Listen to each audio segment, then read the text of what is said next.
Kate, I mean, not in your wildest dreams, I assume you would have expected a performance and a result like tonight. No, I really didn't. Jimbo did. Jimbo said 3-1, it'd be an easy win. I thought he was off his head, but just absolutely fantastic. I mean, Kulusevski today I thought was magnificent.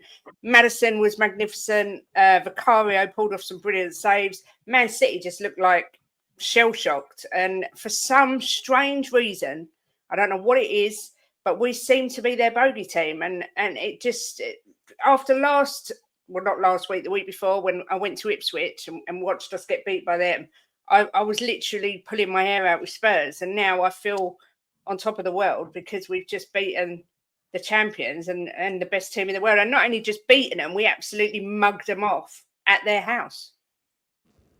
Absolutely. And this is how bad it is for City right now. There's a stat that I've just been sent. Man City have become the first reigning champions in top flight competition to lose 5 games in a row in all competitions since Chelsea in March 1956.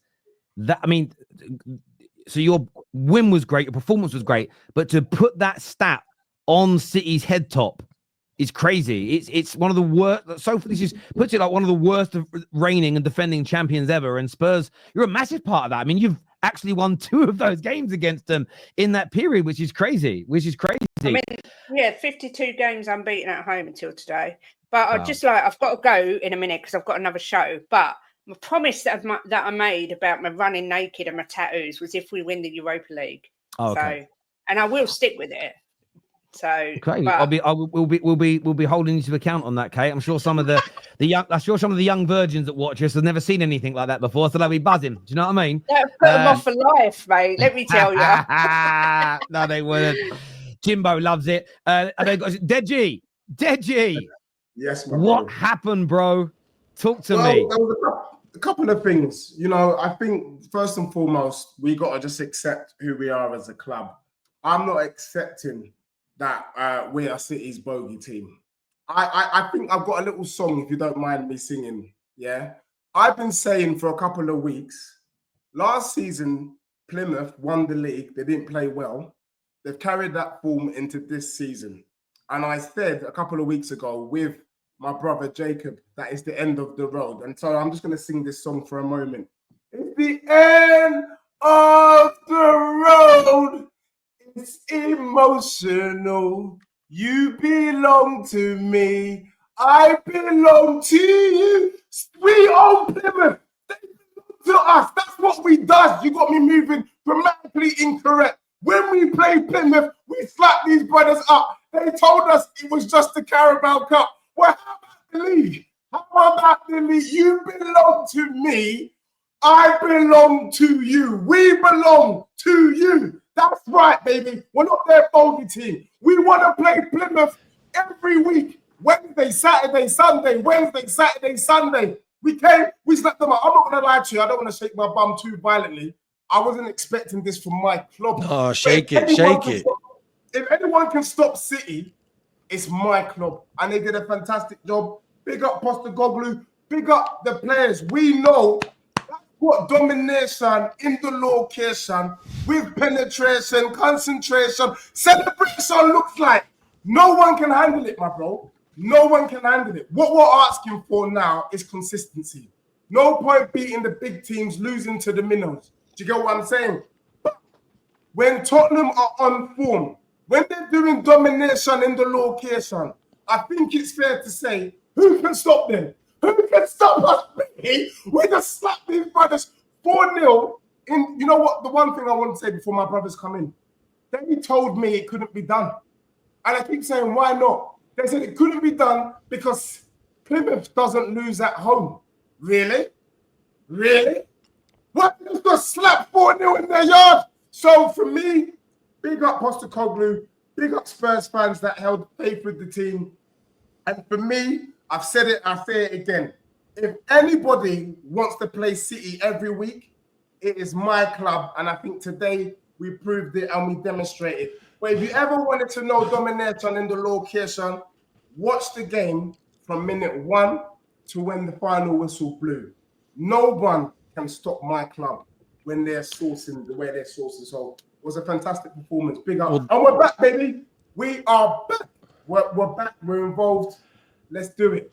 Deji, you opened with a song, so I feel like it's only right if I open with a song of my own as well, if that's okay. He's got his hands in his pockets. He's got his hands in his pockets. How dare have Ange hands in his pockets. I fucked it up, but you get the motto. Because, you know, they like to say, Ange, how dare you stand there with your hands in your pockets? Well, we were up 3-0 and his hands were where? In his pockets. So how dare he, with his hands in his pockets looking so clueless, go to the Etihad and officially make Manchester lily white? Because as far as I understand it, we ain't conceded a goal in Manchester this season. So we're looking all right. I think things look all right when we go away.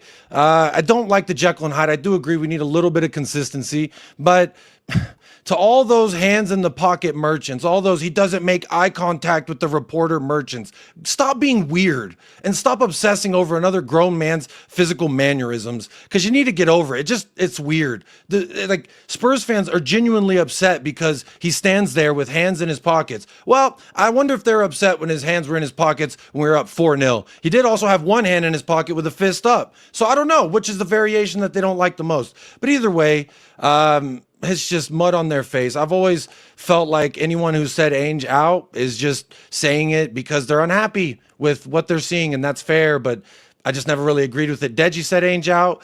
Hopefully, maybe he's Ange in now. I know Alex box office is here. Jacob. He doesn't like Ange, but how does 4-0 look at Etihad, Alex? Jacob. Did Pep care this time? Because last time we beat them, he didn't care. Does Pep care today?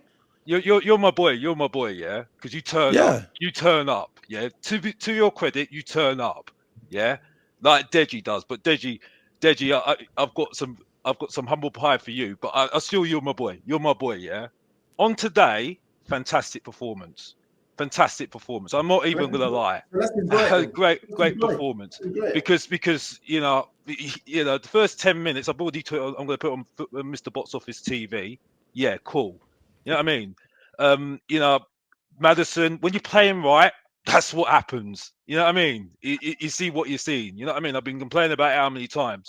Kulusevski, I still don't rate him, but still, you know, that's going to take time. That's the way it is, and that's it. We are a fantastic counter-attacking team. I've said it how many times. Great counter-attacking team.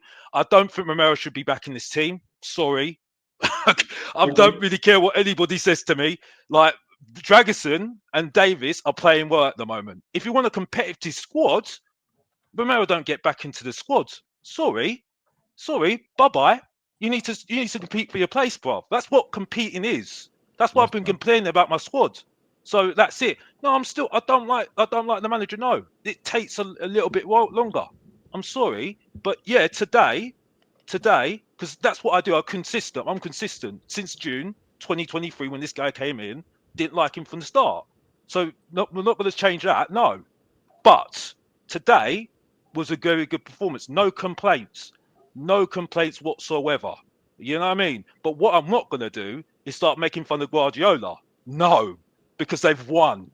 We don't win anything yet. We haven't proved nothing yet, and that's it. And that's the truth from Mr. Box Office, the main event himself, and that's it. And you're not going to get nothing in that, and that's it. You can make fun of me all that you want. You can say whatever you want, and that's it. But I'm bulletproof, and that's it. Bad. That's what I'm calling. Well, there was no trophy up for grabs today, and what was up for grabs today was 3 points, and we grabbed all three. So I'm perfectly fine with. I can't believe Spurs have probably had that. Mate, you could argue today Spurs' greatest result in a singular Premier League game ever. I can't believe that there'd be any Spurs fans angry like Alex when you just had a result like that. I don't think I'm angry. No.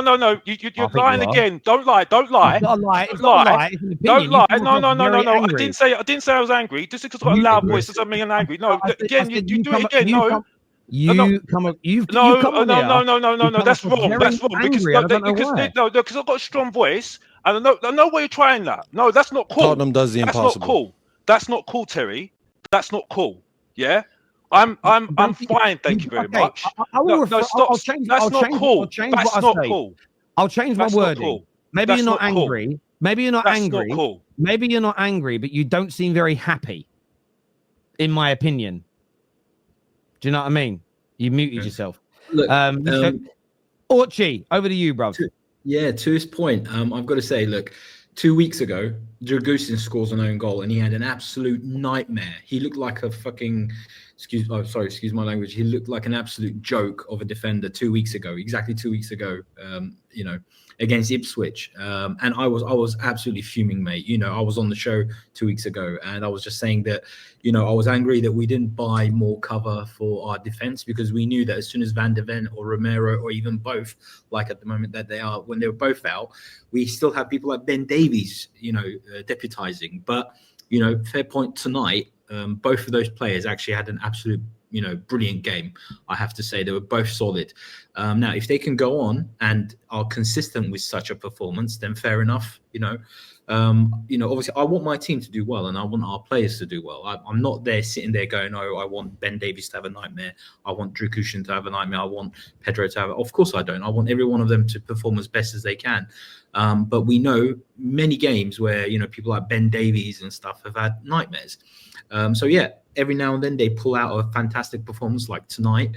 But these players have not been consistent, and that's what we desperately need to do for the rest of the season, to get some kind of consistency together, so that we are I mean, it's ridiculous. Like you were saying, I was looking at the results, and we've beaten United at Old Trafford. We've beaten City at City. We absolutely destroyed them. We've obviously beaten them a couple of weeks ago. We've beaten West Ham, Brentford, Aston Villa. And then you go and lose to teams like, with all due respect, Crystal Palace and Ipswich. And that's where, Spurs always come undone. I still think that come Christmas time, I think we definitely need a couple of good, transfers at the kind of quality of like Van de Ven. I would love us to get us another defender, and and I still don't understand why we didn't get Eze in the summer. All right, yeah, I'm happy. I am really happy. Maybe I don't look like it, but I'm absolutely ecstatic with the result tonight. And we, pretty much most of those players. I mean, Maddison. You definitely come across much happier than Alex. I'm going to put that just observation. Yeah. You come across happier than Alex.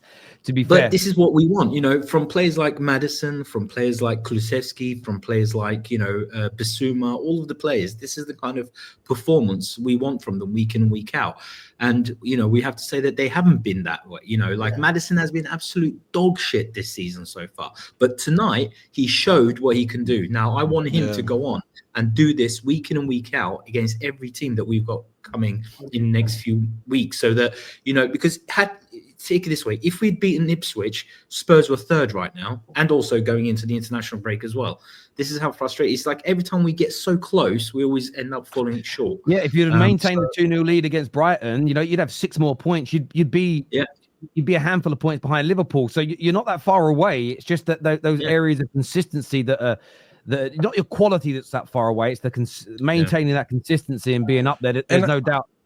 I want to say, and on the note of that consistency thing, Ange said after the loss to Ipswich, the inconsistencies are on me. The fact that we look good for a first half and bad for a second half, or vice versa, because it was a lot of that all season. 45 minutes of good, 45 minutes of bad. Take your pick if it's the beginning or the end. And he took accountability for that, whilst also benching Maddison, whilst also moving certain pieces around, and obviously having to make do with what you do with Bentancur being suspended. So for me, again, it just combats the notion that a lot of Spurs fans say, what Ange doesn't adapt, he's too stubborn, he doesn't play players in the right positions. I mean, as far as it looked, Maddison was in the right positions, making those right runs. Kulusevski picking the ball up. A lot of people were upset with Kulusevski starting out on the right wing. I was a little bit too, because I felt like if anyone in our team had been consistent, win, lose, or draw, it was Kulusevski, and he was the only one on our team that I gave any credit to in that sense. So it was really like, I hope this works kind of a thing, because Davies and Dragusin as your center back partnership is kind of scary. But I want